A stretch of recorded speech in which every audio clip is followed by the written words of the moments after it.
மேட்சிங்கான வேஷ்டி சேலை மற்றும் குவாலிட்டியான ஷர்ட்ஸ் அண்ட் ட்ரவுசர்ஸ் அஃபோர்டபிள் பிரைஸ்லயும் வாங்க மதுரை யாஸ்கோவுக்கு வாங்க. இது தமிழ்நாடு முழுவதும் உள்ள அனைத்து முன்னணி கடைகளிலும் கிடைக்கும். பாம்பேல இருந்து ஒருத்தர் ஆப்ரேஷன் பண்ணிக்கிட்டு அங்கே கூப்பிட்டு நீ பண்ண சொல்றது கூப்பிட்டப்போ அவர் பழனிவேல் வரமாட்டாரு, நீங்கள் கோயம்புத்தூர் தான் போகணும்.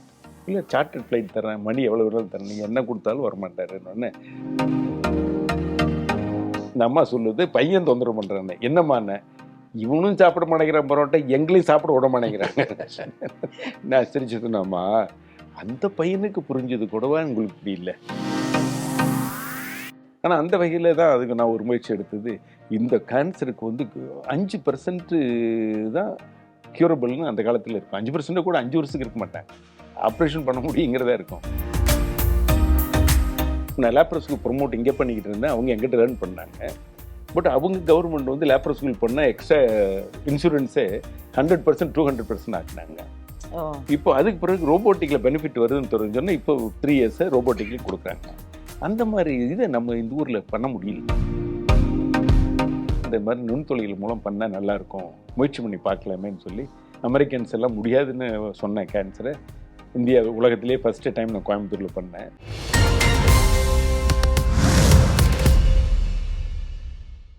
த கட் அதுதானே உங்களுடைய ஸ்பெஷாலிட்டி. ஒரு கேஸ்ட்ரோஎன்ட்ரோலஜிஸ்டா இன்றைக்கு இருக்கிற பல பேருக்கு வயிறு சம்பந்தமான பிரச்சனைகள் வர்றதுக்கு என்ன காரணம் நீங்கள் நினைக்கிறீங்க? அது நம்மக்கிட்ட இருக்கிற உணவு முறை தான். ரெண்டாவது, நம்ம இருக்கிற உணவுங்கிற முறை ஒன்று வேறு, இன்னொன்று உணவுகளே வேறு. உணவுகள் சரி என்றைக்கு சரியான முறையில் இல்லை.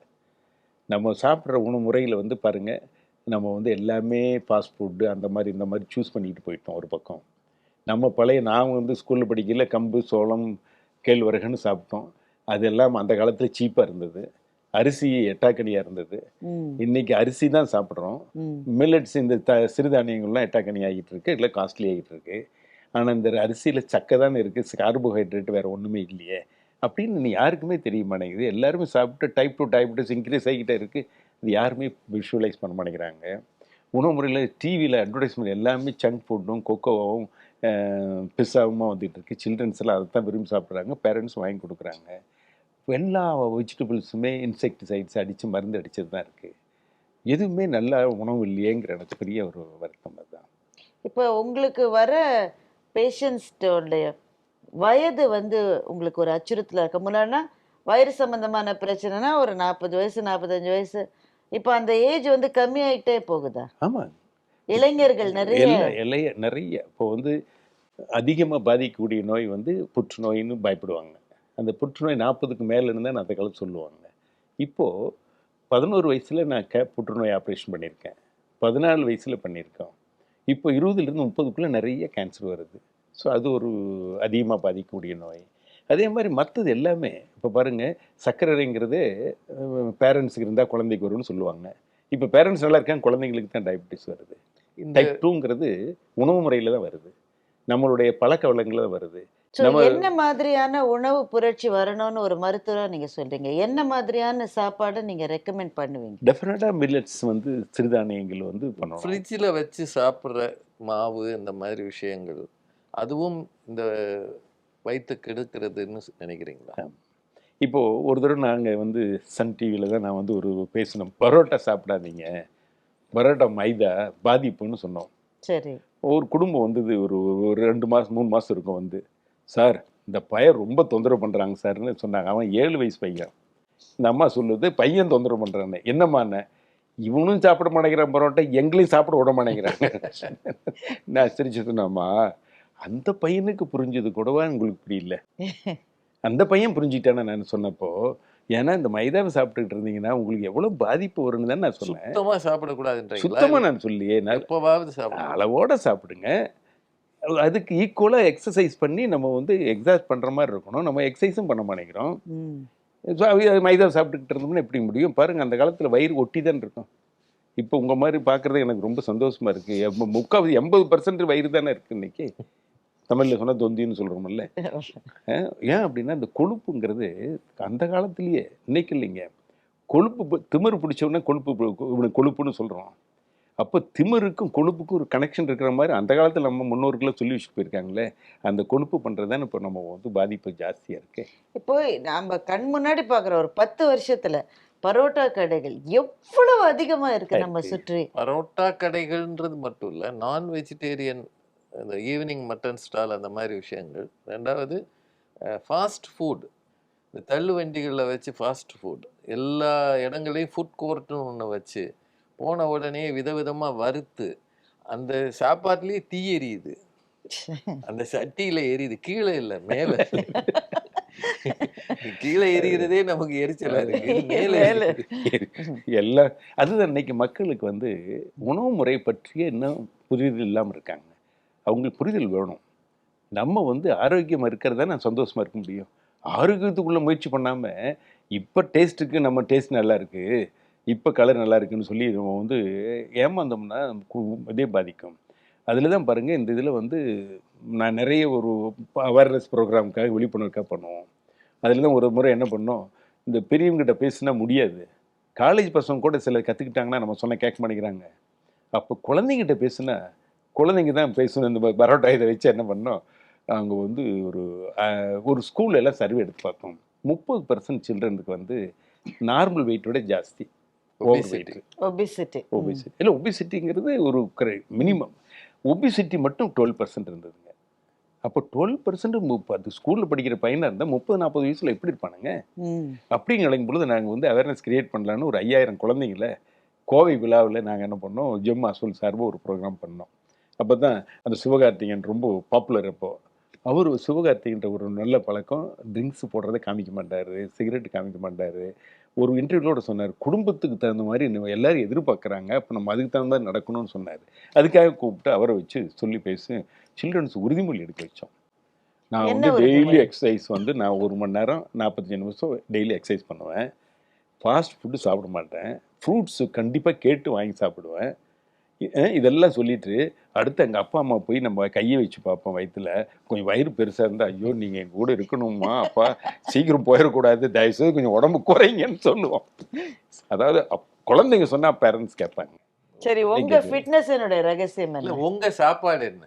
இன்னும் ஸ்கூல் டேஸில் அந்த மாதிரி. இப்போ வந்து அரிசி கார்போஹைட்ரேட்டை குறைச்சி தான் ஆகணும். ஸோ மினிமமாக இருக்கும். வெஜிடபிள்ஸு, ஃப்ரூட்ஸு, மற்றது ஆல்மண்ட், பிஸ்த மாதிரி ட்ரை ஃப்ரூட்ஸ் இந்த மாதிரி தான் அதிகம். பட் அது மட்டுமே இல்லை, சாப்பிட்றது எவ்வளோ அதிகமாக சாப்பிட்டா கூட தப்பு இல்லை. அதுக்கு தகுந்த எக்ஸசைஸ் இருந்தால் நல்லாயிருக்கும். அதனால் அந்த கொஞ்சம் கட்டுப்பாடு என்கிட்ட இருக்கும். நான் என்ன 4 மணிக்கு ஸ்கூலில் எழுந்திரிச்சு பழக்கம்னு மாற்ற முடியல. 4 மணிக்கு எழுந்திரிச்சு நான் 5 வரலும் ஓடிடுவோம். 5 மணிக்கு மேலே கொஞ்சம் யோகா பண்ணுவோம். ஃபிசிக்கல் என்ன ஃபிட்னஸ் வேணும். இல்லைன்னா சர்ஜரி பண்ண முடியாதுல்ல, 5 மணி நேரம் 6 மணி நேரம் கண்டினியூஸாக பண்ணோன்னா ஃபிட்னஸ் வேணும். இப்போ நீங்கள் லேப்ரோஸ்கோபிக் சர்ஜரி பண்ணும்போது அதுவுமே இவ்வளவு டைம் எடுக்குதா? இது டைம் குறைச்சிட்டோம். குறைச்சாலும் கூட இந்த பேங்க்ரியாட்டிக் கேன்சர் ஆப்ரேஷன் பண்ணோம்னா மினிமம் 4 மணி நேரம் ஆகும். ஸ்ட்ரெயிட் ஃபார்வர்டாக. டிஃபிகல்ட் கேஸ் இன்னும் 2 மணி நேரம் கூட ஆகும். அதை நான் ஒரு இன்னைக்கு ஊர் பூரா போய் காமிச்சிட்டு இருக்கேன். நான் ஹாங்காங் போனாலும் ஸ்பெயின் போனாலும் எல்லா ஊர்லேயும் இந்த ஆப்ரேஷன் காமிக்கிறப்போ நான் பிரேக் பண்ணிட்டு வரேன், கொஞ்சம் டயர்டாக இருக்குது, ரெஸ்ட் எடுக்கணும்னு சொல்ல முடியாதுல்ல. ஸோ அது வந்து அந்த கான்சென்ட்ரேஷன் அப்படியே இருக்கணும். ஸோ அந்த ப்ராக்டிஸ் அப்படியே பண்ணிக்கிட்டு இருக்கிறோம். ஸ்டீவ் ஜாப்ஸ் வந்து அவருடைய நடுத்தர வயது அப்பதான் அவருக்கு pancreatic கேன்சர் வந்து அவர் அப்படிதான் இறந்து போனார். இந்த உலகத்திலேயே இருக்கிற மாபெரும் தொழில் சாம்ராஜ்யத்தினுடைய கனவு நாயகன் அவர் தான். இந்த மாதிரி அவருக்கு பிரச்சனை வந்ததுன்னு சொன்னோன்னா அவர் சொன்ன முதல் வார்த்தை என்னன்னா, பான்க்ரியாஸ்னு ஒரு உறுப்பு என் உடம்புல இருக்குன்னே எனக்கு இது மட்டும் தெரியாது, ஆனால் நான் முதல்ல அந்த உறுப்பை பற்றி கேள்விப்படுறதே அது கேன்சர் வந்துருச்சுன்றது தான். இப்போ பேன்க்ரியாட்டிக் கேன்சர்ன்றது வந்து எதனால் வருது, அதை தவிர்க்கணும்னு என்ன செய்யணும்? அவருக்கு ஆக்சுவலி பேங்க்ரியாட்டிக் கேன்சர் வந்து பினான்லேயே கண்டுபிடிச்சிட்டாங்க. அவருக்கு ஆப்ரேஷன் பண்ணியிருந்தாங்கன்னா க்யூர் பண்ணியிருக்கலாம். அப்போது அவ்வளோ நாலேஜபிள் இருந்தவர் தெரிஞ்சுக்கிட்டு கூட சர்ஜரி இல்லாமல் ட்ரீட்மெண்ட் பண்ண முடியுமான்னு போயெல்லாம் முயற்சி பண்ணி தான் அது அட்வான்ஸ் ஆனது பிறகு தான் ஹாஸ்பிட்டலுக்கு வந்தார். அப்படியா? ஆமாம், அவருக்கே அந்த அவேர்னஸ் இல்லை. நீங்கள் சொன்ன மாதிரி பேங்க்ரஸ் மட்டும் அவருக்கு தெரியாது இல்லை, இந்த மாதிரி ஒரு ட்ரீட்மெண்ட்லாம் இருக்குது, இப்படி பண்ணிக்கணுங்கிறத அவர் யார் எடுத்து சொல்லியா அல்லது அவரே வந்து பண்ணாருன்னு டிலே பண்ணி லிவருக்குள்ள ஸ்ப்ரெட் ஆன பிறகு தான் சர்ஜரி வந்தார். சர்ஜரி பலன் இல்லை. அந்த மாதிரிங்க இதில் வந்து வர்றதுக்கு காரணம் வந்து நம்ம இப்போ டயபெட்டிஸ் இருக்குன்னு வச்சுங்களேன், கணையம் வந்து சுருக்கம் வரும்னு சொல்லுவோம். இந்த மாதிரி கணையம் சுருக்கம்ங்கிறது பேங்க்ரியாட்டிஸ். அது இருந்தால் 15% கேன்சர் வரும். அப்போது இந்த மாதிரி ஸ்கேன் பண்ணி பார்த்தாவே பேங்க்ரியாஸ் எப்படி இருக்குங்கிறது தெரியும். ரெண்டாவது பாலிப்புங்கிறது சில இடத்துல வந்து டியோடனத்தை ஒட்டி இருக்கிறதுல பாலிப்பு இருந்தால் அந்த பாலிப்பு தான் பின்னால் கேன்சராக மாறும். இந்த மாதிரியான ஒரு ரீசன் தான் சொல்ல முடியும். ஆனால் ஸ்மோக்கிங் ஜாஸ்தி இருந்துச்சு, ஆல்கஹால் அதிகமாக எடுக்கிறாங்கன்னா பேங்க்ரியாட்டிக் கேன்சர் வரும். மற்ற உறுப்புகள் அளவுக்கு நம்ம ரீசன் சொல்கிற அளவுக்கு கணையத்துக்கு ரீசன் சொல்ல முடியாது. அது ஒன்றே ஒன்று அப்பப்போ ஸ்கேன் பண்ணால் ஆரம்ப ஸ்டேஜில் கண்டுபிடிச்சிக்கலாம். நிறைய பேர் ஜாண்டிஸ் வந்த பிறகும் அல்லது வந்து லிவருக்கு பரவுனது பிறகு தான் கண்டுபிடிக்கிறாங்க. அதுதான் ப்ராப்ளமானது. ஆனால் அந்த வகையில் தான் அதுக்கு நான் ஒரு முயற்சி எடுத்தது. இந்த கேன்சருக்கு வந்து 5% தான் க்யூரபிள்னு அந்த காலத்தில் இருக்கும். 5% கூட 5 வருஷத்துக்கு இருக்க மாட்டாங்க. ஆப்ரேஷன் பண்ண முடியுங்கிறதா இருக்கும். அதுக்கு பிறகு தான் இந்த மாதிரி நுண்துளைகள் மூலம் பண்ணால் நல்லாயிருக்கும், முயற்சி பண்ணி பார்க்கலாமேன்னு சொல்லி அமெரிக்கன்ஸ் எல்லாம் முடியாதுன்னு சொன்ன கேன்சரை இந்தியா உலகத்திலேயே ஃபஸ்ட்டு டைம் நான் கோயம்புத்தூரில் பண்ணேன். அவர் வந்து கல்யாணமாகி 3 மாதத்துல மதுரைக்கு போய் ஜாண்டிஸோட போனப்போ உங்களோட பேங்க்ரியாட்டிக் கேன்சர் வந்திருக்குன்னு சொல்லிட்டாங்க. அது என்ன அடுத்தது ஆப்ரேஷன் பண்ண முடியாதுங்க, பண்ணினாலும் 6 மாதத்துக்கு மேலே இருக்க மாட்டீங்க அப்படின்னு சொல்லிட்டு அவருக்கு பயந்து எல்லாம் குடும்பம் இருக்கிறப்போ நீங்கள் வேணால் சென்னை போங்க, இல்லைன்னா கோயம்புத்தூர் போங்க, அங்கே ஸ்பெஷலிஸ்ட் இருக்காங்க, முயற்சி பண்ணி பாருங்கள், பட் இன்க்யூரபிள் அப்படின்ட்டாங்க. அவர் என்கிட்ட வரும் பொழுது அப்புறம் தான் வந்து நான் சொன்னேன், இது வரைக்கும் இந்த கேன்சர் நான் பண்ணல, மற்ற கேன்சரில் லேப்ரோஸ்கோபி பண்ணி பார்த்தோம், ஓப்பனோட நல்லா இருக்குது ரிசல்ட்டு, க்யூரபிள் நல்லா இருக்குங்க, நீங்கள் சரின்னு சொல்ல லேப்ரோஸ்கோபி முயற்சி பண்ணலாம், ஆனால் முயற்சி பண்ணலான்னா இதுதான் உலகத்தில் மொதல் கேஸுங்கிறது நான் சொல்லிடுறேன் அப்படின்னேன். என்னோட லைஃபே அவங்க சொல்லிட்டாங்க மதுரையில், அதனால் எந்த டெக்னிக் பண்ணாலும் பண்ணுங்க, நான் வந்து சந்தோஷப்படுறேன்னாரு. அவருக்கு ஆப்ரேஷன் 98 முதல்ல ஆப்ரேஷன் பண்ணேன். பண்ணிவிட்டு அதுக்கு பிறகு தான் 2 குழந்தைங்க, 22 வருஷம் வரலும் நல்லா அந்த கணையத்துக்கு இதுக்கு சம்மந்தம் இல்லாமல் இருந்தார். ஓகே. ஸோ அதனால் இது வந்து ஒரு பேங்க்ரியாட்டிக் கேன்சரில் வேர்ல்டு ஃபுல்லாக இன்றைக்கி கோயம்புத்தூர் ஸ்டேட்மெண்ட்டு, கோயம்புத்தூர் கைட்லைன்ஸ் தான் இன்றைக்கி ஃபாலோ பண்ணுற அளவுக்கு வந்துச்சு. கோயம்புத்தூர் ஒரு ஹாஸ்பிட்டல், சென்னையில் ஒன்று, இப்போ 2 இருக்கு இல்லைங்க, இது 2 மெயின் சென்டருங்க.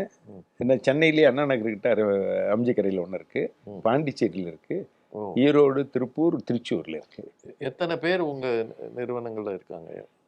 இப்போது எல்லா இடத்துலையுமே ஸ்பெஷல், எல்லாமே கேஸ்ட்ரோஎன்ட்ராலஜி மெடிக்கல் தானே, மல்டிபிள் ஸ்பெஷாலிட்டி இல்லை. நமக்கு எந்த சப்ஜெக்ட் தெரியுமோ அதை தான் டெவலப் பண்ணணும், டீச் பண்ணுங்கிறதுக்கு தான் அது எல்லாமே ஆரம்பிச்சிருக்கோம்.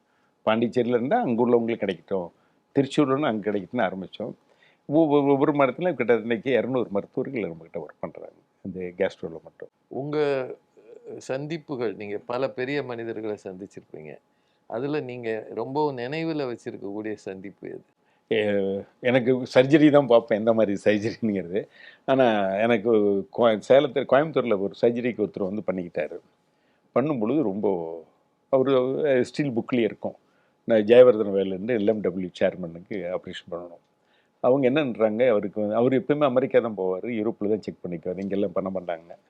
அவர் பேத்திக்கு சொல்லும் பொழுது அமெரிக்காவிலேருந்து இல்லை இங்கே வராதிங்க, கோயம்புத்தூரில் அவர் தான் பெஸ்ட்டுன்னு சொன்னோன்னா அவர் பேத்திக்கு பண்ணாங்க. அவர் சன்னுக்கு சஞ்சய்க்கு பண்ணிக்கிட்டாரு. தனக்கு வரும் பொழுது எல்லோரும் அமெரிக்கா வாங்கினா இல்லை, எனக்கு இங்கே பிடிச்சிருக்கு, இங்கே பண்ணிக்கிறேன்னு. GKNM ஹாஸ்பிட்டல் ஒரு பிரசிடென்ட்டு இங்கே வந்து கூப்பிட்டு அவரை பண்ண சொல்லலாம், ஜெம்மு ஹோம்லியாக இருக்குது, நீ ஜெம்முக்கே போகிறேன்னு வந்து பண்ணார். அவர் லெவலுக்கு வந்து என்னை ரெகனைஸ் பண்ணது வந்து ஆப்ரேஷன் பெருசாக இல்லையோ எனக்கு ரொம்ப, அந்த சமயம் தான் வந்து ஒருத்தர் பாம்பேலேருந்து ஒருத்தர் ஆப்ரேஷன் பண்ணிக்கிட்டு அங்கே கூப்பிட்டு நீ பண்ண சொல்கிறது கூப்பிட்டப்போ, அவர் பழனிவேல் வரமாட்டார், நீங்கள் கோயம்புத்தூர் தான் போகணும், இல்லை சார்ட்டர்ட் ஃப்ளைட் தரேன், மணி எவ்வளோ வேணாலும் தரேன், நீங்கள் என்ன கொடுத்தாலும் வரமாட்டாருன்னு கோயம்புத்தூர் வந்து ஆப்ரேஷன் பண்ணார். அவர் ஆப்ரேஷன் பண்ணிக்கிட்டு போனது இவர் வந்தது, அவர் வந்து பணத்தை வச்சு ப்ளே பண்ணுங்கிறாரு, இவர் வந்து என்னை ரெகனைஸ் பண்ணுறாரு. எப்படி இருக்கும் ரெண்டும்? அது வந்து புக்கில் வந்து மென்ஷன் பண்ணி. புக்கை எழுதணும்னு எந்த தூண்டுதல் உங்களுக்கு? 2000லிங்க ASI கான்ஃபரன்ஸு, ஆசிக்கான்னு சொல்லுவோம், ஆல் இண்டியா கான்ஃபரன்ஸ் டெல்லியில் நடந்துச்சு. அப்போ பெங்களூர் சேர்ந்தவர் KS சேகர்னு பிரசிடெண்ட்டு. அவருக்கு ஒரு ரொம்ப வருத்தமான ஒரு விஷயம் என்னென்னா, 100 ஆண்டுகள் மாறுறப்போ எல்லாத்த பற்றியுமே பாராட்டி வருது, அரசியல்வாதிகள் வருது, இண்டஸ்ட்ரீஸில் வருது, லாங்குவேஜ் எல்லாம் எழுதினவங்க மருத்துவர்களை பற்றி எங்கேயுமே எழுதலை. இவருக்கு என்னடா மருத்துவர்கள் இது இவ்வளோ ஒதுக்கிட்டாங்களே, நம்ம ஊர் மட்டும் இல்லை எந்த கண்ட்ரிலையுமே அவ்வளோவா கொண்டு வரல.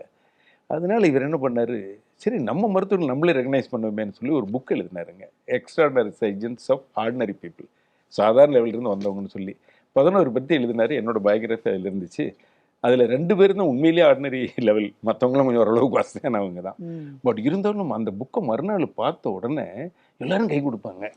ஏன்னா இதனுடைய ஒரு கிளிம்ஸன் ஒரு 4-5 பக்கம் தான் எழுதியிருந்தேன், அதை பாராட்டி, சாரி அதனால தான் இன்னைக்கு இவ்வளோ டஃப்பாக இருக்கீங்களா அப்படின்னு என்னை பாராட்ட ஆரம்பித்தாங்க. சிலர் அந்த புக்கை வச்சுட்டு அவங்க சில்ட்ரன்ஸுக்கெலாம் காமிப்பாங்களாம், எதை குறும் பண்ணால் அது சொல்லி கேட்கலாம் பாரு அப்படின்னு. அவங்க வந்து கேட்பாங்களா, அங்கிள் உங்களுக்கு தெரியுமா, உங்களுக்கு தெரியுமா இவ்வளோ பெரிய டாக்டராக இருக்காரு அப்படின்னு இந்த மாதிரி சொல்லுவாங்களா, அதை வச்சு பசங்களை மாற்றுவாங்கன்ட்டு. அப்புறம் தான் அதுக்கு பிறகு எழுதலாமா வேண்டாமா, எனக்கு ஏன் ஃபுல்லாக எழுதுனா இன்னும் கொஞ்சம் நல்லா தான் இருக்கும் யங்ஸ்டர்னு நினச்சப்போ, நம்ம பிரசிடென்ட் அப்போ நம்ம ஏபிஜே அப்துல் ஏபிஜே கலாம். அப்துல் கலாம் வந்து ஒரு இன்விடேஷன் வந்தது. ராஷ்பீம் வர சொல்லுது. அப்போ தான் முதல் தடவை எனக்கு BC Roy national award select ஆயிருந்தது. நீங்க 2 முறை அந்த அவார்டு 2 வாங்கியிருக்கீங்க. ஓகே. அந்த 2 பிரசிடென்ட் கையில ஆமா. இவர்கிட்ட வாங்குறதுக்கு எனக்கு வாய்ப்பு இல்லை பாருங்க. அந்த அனௌன்ஸ்மெண்ட்டும் கூப்பிட்டாரு. விசாரிச்சிருக்காரு, பார்த்துருக்காரு, என்னை பற்றி டீட்டெயில்ஸ்லாம் பார்த்தோன்னா இவ்வளோ நல்லா பண்ணிக்கிட்டு இருக்காரு தமிழ்நாட்டில் அப்படிங்கும் பொழுது தான் அப்போ டியர் கார்த்திகேயன் எனக்கு வந்து ஒரு வார்த்தை, நீங்கள் ஒரு அச்சீவ்மெண்ட்டை பார்க்காதீங்க, எந்த ஊர் என்ன பண்ணியிருக்கான்னு பார்த்தீங்கன்னா உங்களுக்கு ரொம்ப பிடிச்சிரும். அப்படியா அப்படின்னு உனக்கு வர சொல்கிறேன்னு வந்து என்னை மீட் பண்ணாருங்க. அப்போ தான் என்னை சொன்னார், உங்கள் பயோகிராஃபி இவ்வளோ நல்லா இருக்கு, லைஃபு இவ்வளோ ஸ்ட்ரகிள் பண்ணியிருக்கீங்க, இது சில்ட்ரன்ஸுங்களுக்கு தேவை, நீ புக் எழுதுங்கன்னு அன்னைக்கு சொன்னார். அதுதான் எனக்கு ஒரு தூண்டுதலாக அமைஞ்சது. உங்க புத்தகத்துல வந்து எனக்கு ஒரு பகுதி வந்து ரொம்ப பிடிச்சது. ஏதோ ஒரு காலேஜ் அட்மிஷனோ ஏதோ ஒன்றுத்துக்கு நீங்க போறீங்க. அது வந்து நீங்க நினைச்ச மாதிரி அது நடக்கல. அதை பற்றி நீங்க எழுதும்போது என்ன சொல்றீங்க, அது ஒன்றும் பெரிய அளவில் என்னை பாதிக்கவே இல்லை. ஏன்னா ஆரம்பத்திலிருந்தே ஃபைட் பண்ணி போகிற ஒரு வாழ்க்கைன்றதுனால நம்ம நினைச்ச மாதிரியே ஒன்று கிடைக்கலன்னா அதில் பெரிய அளவில் நான் அப்செட் ஆகலை அப்படின்னு நீங்கள் எழுதியிருக்கீங்க. எனக்கு அது ரொம்ப ரொம்ப முக்கியமான ஒரு விஷயமா பட்டது. இன்றைக்கு நம்ம இளைஞர்கள் கிட்ட நான் நிறைய கல்லூரிகளுக்கு போய் பார்க்குற போது எனக்கு தெரிகிற ஒரு ஒரு ஒரு பயங்கரமான விஷயம் என்னென்னா, முதல் தோல்வியிலேயே கீழே விழுந்துடுறான். அவன் நினைச்ச ஏதோ ஒன்று நடக்கலைன்னு வச்சுக்க, அவங்க அம்மா ஃபோன் வாங்கி தரல, பைக் வாங்கி தரல, அவன் போய் தூக்கு போட்டுக்கிறான்றான். ஏதோ ஒரு பொண்ணு காதலிக்கிறா, அது முடியாதுன்னு சொல்லிடுச்சுன்னா அதுக்கு இது பண்ணுறான். இப்போ சிறு தோல்விகளை கூட தாங்க முடியாத இந்த ஜெனரேஷன், உங்களை மாதிரியான அந்த பார்வை அவங்களுக்கு வரணும்னு நான் நினைக்கிறேன். அது உங்களுக்கு அந்த அனுபவம் உங்களுக்கு எப்படி இருந்தது? பல விஷயங்கள் கிடைக்காம போனப்போ அது ஒன்றும் மேட்ரே இல்லைன்னமா போயிட்டே இருக்கீங்க. இல்லை, அதுதான் நம்ம வந்து எதையுமே ஃபெயிலியராக எடுக்கக்கூடாது. அது வந்து அது இப்போ எல்லாருமே சொல்லுவாங்க, இப்போ நடக்கலனாலுமே அது வந்து எக்ஸ்பீரியன்ஸ் எடுத்துக்கணும். It is experience for next லெவல்னு சொல்லுவாங்க. அந்த மாதிரி நம்ம வாழ்க்கையில் நம்ம பேரண்ட்ஸுக்கிட்ட இருந்தும் ஒரு ஆசிரியர்கிட்ட இருந்தும் இந்த கான்ஃபிடென்ஸ் வரணும். எனக்கு அது அமைஞ்சது. எல்லாருமே அவங்களுக்கு ஒரு இது பண்ணி கொடுத்ததுனால எதுவும் வருது வரலன்னு இல்லை. இப்போ எனக்கு வந்து சொசைட்டியில் போகிறேன், எல்லாத்தோட நல்லா பண்ணியிருக்கேன், எனக்கு உடனே ஆப்பர்ச்சுனிட்டி கொடுக்கணும்னு நான் எதிர்பார்த்தேன்னா ஃபெயிலியர். கொடுத்தா சந்தோஷம், கொடுக்கலையா போவோம். அப்படி தான் நான் வந்து பிசி ராய் இந்த அகமதாபாத்தில் பண்டாலை ஒரேஷன் கொடுக்கணும். பண்டாலை ஒரேஷன்னா அந்த பெரிய ப்ரெஸ்டீஜியஸ் ஒரேஷன் கொடுக்கணும். 45 நிமிஷம் அது. அதில் கொடுக்கும் பொழுது நான் சொல்லும் பொழுது இப்படி தான் ஒரு வார்த்தை சொன்னேன், எல்லா இடத்துலையும் எல்லோரும் கிடைக்காது. சரி கொடுத்தாங்கன்னா சந்தோஷம். என்ன பண்ணாங்க, எனக்கு வந்து பக்கத்தில் அவங்களே பெரிய கூடை போடுவாங்க, அவங்க சின்ன கூடை என்கரேஜ் பண்ண மாட்டாங்க. அப்படி ஒருத்தர் தாகூருடைய வார்த்தையை சொல்லும் பொழுது, ஒரு முயற்சி பண்ண போகிறோம், அந்த முயற்சி door is not getting open, then go to another door, if that also not create a door அப்படிங்கிறது தான் ரபத் தாகூர். அதுதான் நமக்கு வாழ்க்கையில் சொசைட்டி நான் போய் டீச் பண்ணணும்னு ஆசைப்படுறேன், கொடுக்க மாட்டேங்கிறாங்க. பரவாயில்ல, இன்னொரு சொசைட்டிக்கு போகிறோம், அந்த சொசைட்டிக்குள்ளே சொசைட்டி கிரியேட் பண்ணுவோமே. இன்றைக்கி நான் ஆரம்பித்த சொசைட்டி இன்றைக்கி 15,000 பேர் இருக்காங்க. ஆனால் அந்த ஒரிஜினல் சொசைட்டி எனக்கு கொடுக்காத சொசைட்டின்னா நான் 4,000-3,000 தாண்ட முடியல. அதுதான் இப்போ நான் வந்து ஹைதராபாத்தில் போய் ஒரு இடத்துல டீச் பண்ணுறேன். 92ல் போகிறேன். அங்கிட்ட நியூ டெக்னிக் எங்கிட்டலாம் இருக்குது, ஃபாரினர் வச்சு பண்ணுறாங்க. அப்போது என்னது ஏன் வேண்டாங்கிறாங்க, இது அவங்களுக்கு சொல்லி கொடுத்தான்னு வர்றேன், நம்ம ஃபாரின் டெக்னிக்லாம் நமக்கு யூஸ் ஆகாது, நம்ம ஊருக்கு தகுந்த மாதிரி இருக்கணும். நான் என்னோடய இன்னோவேஷன் இருக்குன்னா அவங்க என்னட்டாங்க, no we will want to only with go foreigners அப்படின்னாங்க. ஒருத்தர் என்கிட்ட வந்து கேட்பான், ஏன் பழனியில் what is your why you're அப்செட்னா, no this our own technique, if they learn the cost effective, easy to do, it can be promoted well, I don't know why these பீப்புள்னு அன்னைக்கு பழனிவேல் வந்து அப்செட் ஆயிருந்தான். அப்படின்னு ஒன்று 96ல் இந்த 2016ல் அவன் ஒரேஷனையே இது மாற்றிட்டான். மாற்றி இப்படி ஒரு டாக்டர் வந்து நம்ம செய்யணும்னு நினைக்கிறாங்க, ஆனால் என்கரேஜ்மெண்ட் இல்லை. But today is the world over is going. அன்னைக்கு நான் அப்செட் ஆகி உட்காந்துருந்தேன்னா என்னால் பண்ணியிருக்க முடியாது. கொடுத்தா கொடுக்கலையா நானே அடுத்தது போய் பண்ணுறோம். வாழ்க்கையில் வந்து எப்பவுமே ஃபெயிலியருங்கிறது இல்லை, ஃபெயிலியர்னு எடுக்கவே கூட அனுபவமும் எடுத்துக்கணும். மெடிக்கல் ஃபீல்டில் உலக அரங்கில் இருக்கிற மற்ற நாடுகளின் உயரம், இந்தியாவின் நிலை, இது ரெண்டையும் கம்பேர் பண்ண என்ன சொல்லுவீங்க? டெக்னிக்கலி நம்ம வந்து இப்போது நான் இப்போ எல்லோரும் சொல்லும் பொழுது பார்த்தா வி ஆர் கிரியேட்டட் டெக்னிக். இன்றைக்கி எல்லாம் உலகம் போய் பாராட்டுற மாதிரி இருக்குது. ஆனால் எவ்வளோ தூரம் இம்ப்ளிமெண்ட் ஆச்சுன்னு பார்த்தா, இப்போ Korea, Taiwan, Japan, they are outstanding. System அவங்களுக்கு இருக்குது. ஒரு ஜப்பானில் ஒரு டாக்டர் பண்ண முடியும்னா கவர்மெண்ட்டு உதவி பண்ணுறாங்க. நான் லேப்ரோஸ்கோப் ப்ரொமோட் இங்கே பண்ணிக்கிட்டு இருந்தேன், அவங்க எங்கிட்ட லேர்ன் பண்ணாங்க. பட் அவங்க கவர்மெண்ட் வந்து லேப்ரோஸ்கோப் பண்ணால் எக்ஸ்ட்ரா இன்சூரன்ஸே 100% 200% ஆக்குனாங்க. ஓ இப்போ அதுக்கு பிறகு ரோபோட்டிக்கில் பெனிஃபிட் வருதுன்னு தெரிஞ்சோன்னா இப்போ 3 இயர்ஸை ரோபோட்டிக்லேயும் கொடுக்குறாங்க. அந்த மாதிரி இதை நம்ம இந்த ஊரில் பண்ண முடியல. அதனால வந்து இன்னும் கிராமத்து லெவலில் அட்வான்ஸ்டு லேப்ரோஸ்கோப் போயிருக்குன்னு இல்லை, பேசிக் போயிடுச்சு. மிக தேர்ந்த மருத்துவர்கள் நம்ம நாட்டில் இருக்காங்கன்றதை பற்றி யாருக்குமே சந்தேகம் இல்லை. ஆனால் பொதுவாக மருத்துவர்களை பற்றி மக்கள் மனதில் சில விதமான அவநம்பிக்கைகள் இருக்குல்ல. ஒரு டாக்டரா நீங்கள் அதை எப்படி பார்க்குறீங்க? அது வந்து சயின்ஸ், பெத்தலாஜிக்கல் சயின்ஸ். இது ஒரு சுனாமி வந்தால் போய் இந்த மேலே டேமை வச்சுக்க நிறுத்த முடியும். அந்த மாதிரி some complication bound to happen. அது வந்து புரிதல் இல்லாதனால சம் பீப்புள் வந்து அதை இஷ்யூஸ் ஆக்குறாங்க. அது மட்டும்தான் எப்பவுமே காரணமா இல்ல மருத்துவமனைகள் ரொம்ப பணத்தை அது நோக்கி போயிட்டு எல்லா இருக்குன்னு ஆஸ்பெக்ட்லையுமே இருக்குங்க. அதாவது Corporate- ஹியூமன் கேரக்டர்ஸ் டிஃப்ரெண்டாக இருக்கிற மாதிரி கார்ப்பரேட் மருத்துவமனைகள் வந்த பிறகு அந்த கேர் அப்படின்றது கொஞ்சம் டில்ட் ஆகுது அப்படின்னு சொல்றாங்களே. அது வந்து ஹியூமன் டச்சுங்கிறது கொஞ்சம் குறைஞ்சிதான் இருக்குது. இப்போ அந்த காலத்தில் வந்து பேஷண்ட்ஸை எல்லாமே சொந்தக்காரர் மாதிரி தான் உறவு கொண்டாடிக்கிட்டு பேசுவாங்க. ஒரு டாக்டர், இவர் என் ஃபேமிலி டாக்டர், இவர் என்ன சொன்னாலும் நான் அதான் கேட்பேன். கார்டியாலஜி போய் இசிஜி எடுத்துகிட்டு கார்டியாக் டாக்டர் கொடுத்தா கூட அந்த ஃபேமிலி டாக்டர் போய் கேட்டு சாப்பிட்லாங்களா வேண்டாமான்னு கேட்குற அளவுக்கு புரிதல் இருந்துச்சு. இப்போது அந்த அண்டர்ஸ்டாண்டிங் வந்து மருத்துவர்களுக்கும் பப்ளிக்கும் கொஞ்சம் குறைஞ்சிருக்குன்னு நீங்கள் சொன்னவே என்னோட ஃபீலிங் இருக்குது. என்ன காரணம் அது? அதுக்கு வந்து ரீசன் வந்து கமர்ஷியலைசேஷன் தான். இப்போ கார்பரேட் ஹாஸ்பிட்டலில் போய் மருத்துவர்கள் நினைச்சது பண்ண முடியாது. ஒரு அவங்க மருத்துவர் சிஸ்டம் என்ன நினைச்சதை செய்ய போடுறாங்களோ முடியாது. அவங்க சிஸ்டத்தை தான் பண்ண முடியும். ம். இப்போ பேஷண்ட்கிட்ட போய் நான் வந்து உறவு கொண்டாடிட்டு இருக்கேன், அன்பாக இருக்கிறேன் அப்படின்னா முடியாது. கார்பரேட்டில் அது அவங்களுக்கு டாக்டருடைய பாப்புலாரிட்டி அவங்களுக்கு முக்கியம் இல்லை. அவங்க வந்து நம்பர் ஆஃப் ஸ்பெஷலிஸ்ட் அது இது அவங்க மார்க்கெட்டிங் இருக்கும். அந்த காலத்தில் டாக்டர் பேரை வச்சு பப்ளிசிட்டி வந்தது. இப்போது ஃபெசிலிட்டிஸை வச்சும் மற்றது வச்சு தான் அட்வர்டைஸ்மெண்ட் வருது. டாக்டர்ஸ் பேர் வெளியில் அதிகமாக வராது. இப்போ இருக்கிற மருத்துவர்கள் இதை இப்போ நீங்கள் வந்து இதை ஒரு சர்வீஸை தொடங்கியிருக்கீங்க அந்த காலத்தில். இன்னைக்கு இருக்கிற மருத்துவர்களின் அவுட்லுக் எப்படி இருக்குது? இன்னைக்கு வர்றவங்க நீங்கள் நிறைய ஃப்ரெஷர்ஸ் பார்ப்பீங்க. இப்போ நீங்கள் காலையில் எழுந்து 6 மணிலேருந்து டெடிக்கேட்டடாக வேலை செய்கிறீங்க. இன்னைக்கு இருக்கிறவங்க எப்படி இருக்காங்க? இன்னைக்கு ஒரு யங்ஸ்டர்ஸ் வந்து ஃபாஸ்ட்டாக லேர்ன் பண்ணணும், ஃபாஸ்ட்டாக சீக்கிரம் எஸ்டாப்ளிஷ் பண்ணணும், சீக்கிரம் செட்டில் ஆகணும். அந்த ஒரு படபரப்பு இருக்கிறது எல்லா ப்ரொஃபஷன்லையும் இருக்குது, மருத்துவத்துலேயும் அந்த இது இருக்கு தான் செய்யுது. அதுக்கு என்ன காரணம்னு நினைக்கிறீங்க? நிறைய அவங்க இன்வெஸ்ட் பண்ணி படிக்கிறதுனாலயா? அப்படின்னு சொல்கிறதுக்கு இல்லை, அவங்க வந்துங்க ஆரம்பத்திலேருந்து அவங்களுக்கு அந்த மெடிசனில் வந்து இன்ட்ரெஸ்ட் கமிட்மெண்ட் இருக்கிறதான்னு தெரிஞ்சு போகிறாங்களாங்கிறது தெரியல.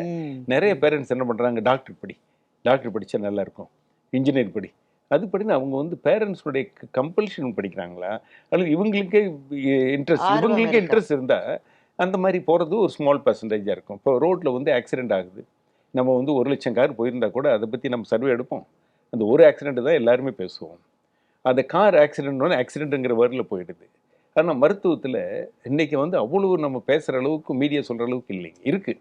ஆனால் ஸ்மால், அந்த ஸ்மால் வந்து மீடியா அந்த காலத்தில் மீடியா இல்லைங்கள. பேப்பரில் வந்தால் கூட ஏதோ ஒரு சின்ன நியூஸில் வரணும் ஒழிய கோர்ட்டுக்கு போனால் தான் வரும். இப்போ கோர்ட்டுக்கு எல்லாமே சோசியல் மீடியாவிலேயே முடிஞ்சிருது. எல்லாமே ஒரு பேப்பரில் வந்து உண்மையை மாற்றி கூட உண்மை இல்லாதெல்லாம் கூட வந்து உண்மை மாதிரி வெளியில் வந்துடுது. அதுதான் ப்ராப்ளம். இப்போ மருத்துவமனைகள் மீது அவுட் சைட் ஃபோர்ஸஸ் ப்ரெஷர் ஜாஸ்தி இருக்குன்னு ரொம்ப ஜாஸ்தி. இது இன்னைக்கு லீகலாக வந்து சம் ப்ரொடெக்ஷன் வரணும். பட் அதே சமயத்தில் ப்ரொடெக்ஷன் வருங்கிறதுக்காக டாக்டர் எதை நினைச்சு பண்ணக்கூடாது. கைட்லைன்ஸ் இருந்து இப்படி தான் இருக்கணுங்கிறத கொண்டு வரணும். அது கவர்மெண்ட் சூப்பர்விஷன் பண்ணணும். ஆனால் சூப்பர்விஷன் பண்ணுறதுக்கே இன்றைக்கி மீடியா ஒரு ஸ்டேட்டில் எங்கே central government, state government, private அப்படின்னு நிறைய இருக்கிறதுனால ரொம்ப கஷ்டம், ரொம்ப காம்ப்ளிகேட்டட். சம் சிஸ்டம் கொண்டு வரணும், கஷ்டம். நீங்கள் 70களில் அல்லது 80களில் மதுரை எர்ஸ்கின் ஹாஸ்பிட்டலில் இருந்திருக்கிறீங்க, அரசு மருத்துவமனைகளே சுற்றி வந்திருக்கீங்க. இவ்வளோ காலம் கழிச்சு இன்னைக்கு அரசு மருத்துவமனைகள் நிலை என்ன? ஒன்றும் அந்த காலத்தில் எங்களுக்கு வந்து மருத்துவமனைகளுக்கு போதிய வசதி இல்லைங்க. எல்லாமே வந்து இருக்கிறத வச்சு பண்ணணும். அப்போ தனியார் மருத்துவமனைகள் இல்லை, எல்லாமே கவர்மெண்ட் ஹாஸ்பிட்டல் தான் நம்பி வந்தாங்க, நம்ம பண்ணிக்கிட்டு இருந்தோம். இப்போது தமிழ்நாடு பர்டிகுலர்லி கவர்மெண்ட் ஹாஸ்பிட்டலுக்கு ஃபைனான்ஸ் இல்லைங்கிறது இல்லைங்க. அந்த சிஎம் இன்சூரன்ஸ் ஸ்கீம் எவ்வளவோ எஃபெக்டிவாக இருக்குது எல்லா ஹாஸ்பிட்டலுக்கும். ஏன்னா அந்த ப்ரைவேட்டில் வந்து நான் வந்து பைல்ஸோ ஹெர்னியாவோ பண்ணால் எனக்கு இன்சூரன்ஸ்க்கு வராது. ப்ரைவேட் இன்சூரன்ஸ் வரும், சிஎம் இன்சூரன்ஸ் இல்லை. ஆனால் அது கவர்மெண்ட் ஹாஸ்பிட்டல் பண்ணால் அது தனியார் காலேஜாக இருந்தாலும் இப்போ கவர்மெண்ட் ஹாஸ்பிட்டலாக இருந்தாலும் கொடுத்துட்றாங்க. இப்போ அதனால இன்சூரன்ஸ் மூலம் வர்ற பணம் நிறைய இருக்கிறதுனால எந்த ஃபெசிலிட்டிஸ் வேணாலும் வாங்கலாம்.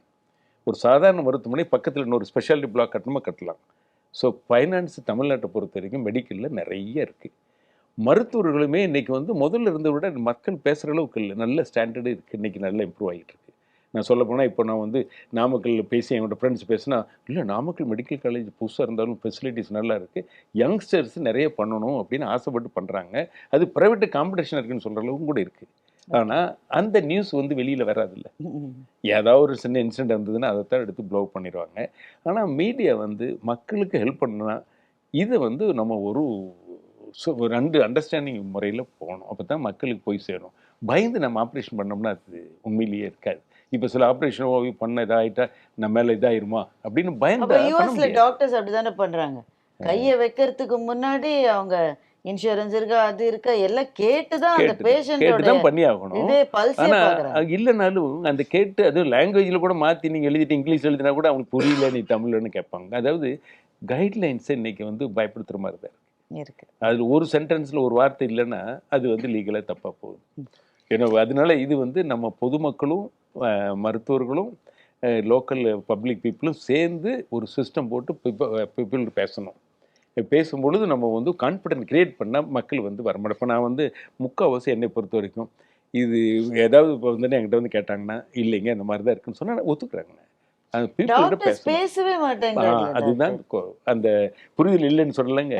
டாக்டர்ஸும் பேசணும், அவங்களும் புரிஞ்சுக்கணும். புரியாமல் பண்ண முடியாது. குழந்தைகள் இருக்கையில் நம்மக்கிட்ட வந்து என்னென்ன வேணும்னு அவங்களா பார்த்து பண்ணாங்களே, நம்ம அவங்க வயசானப்போ என்ன வேணும்னு ஒரு வார்த்தை கேட்டு அவங்களுக்கு பண்ணி கொடுத்துருக்கலாம். நான் பணம் கேட்டப்பெல்லாம் பணத்தை கொடுத்தோம், பணமெல்லாம் இல்லைன்னு சொல்லல. அவர் எதிர்பார்த்தது என்ன பாருங்க, என்ன சின்ன விஷயத்துல மனசுக்குள்ள தோணுது பாருங்க. வேட்டி சேலைய மேட்சிங்லயும் மற்றும் குவாலிட்டியான ஷர்ட்ஸ் அண்ட் ட்ரவுசர்ஸ் அஃபோர்டபிள் பிரைஸ்லயும் வாங்கணுமா? அப்போ மதுரை யாஸ்கோவின் ஷர்ட்ஸ் அண்ட் ட்ரவுசர்ஸ்ல தான் வாங்கணும். இது தமிழ்நாடு முழுவதும் உள்ள அனைத்து முன்னணி கடைகளிலும் கிடைக்கும். உனக்கும் எனக்கும் வேஷ்டியும் சேலையும் இனி என்றும் ஒன்றாய்.